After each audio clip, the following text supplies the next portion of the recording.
How's it going, everybody? Zach here at MarineMax Cocoa, and today I want to show you this boat. This is a 2025 Harris 210 Sunliner. 21-foot Tritoon boat, beautiful black fencing, beautiful curves and lines on this Tritoon.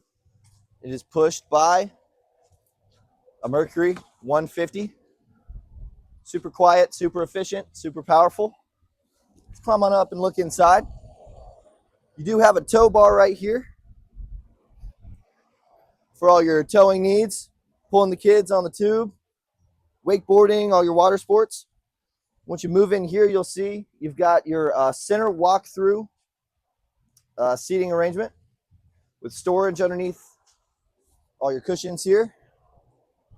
More storage all throughout the boat.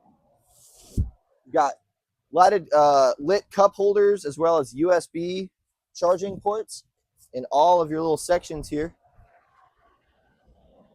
On this boat, you do have an electric bimini, so it will go down and go up automatically at the push of a button on your helm.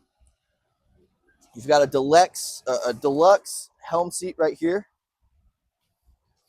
That seat is adjustable. You can recline it, move it up, move it back. Super comfortable.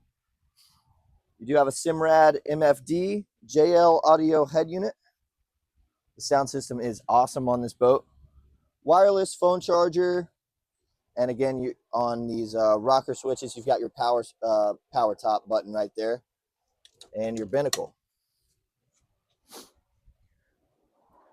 Moving up here, this is where you soak up the sun going down the Indian River down here in Cocoa. Plenty of sun exposure, great lounging. You've got armrests on your seats here, more storage underneath, more USB ports for your charging, and lit cup holders. This is just a super cool little party barge. Awesome for the sandbar, a perfect boat to have here on the Intercoastal. It is available now here at MarineMax Cocoa. If you'd like to take a look at it, please feel free to stop by or click the link in the description.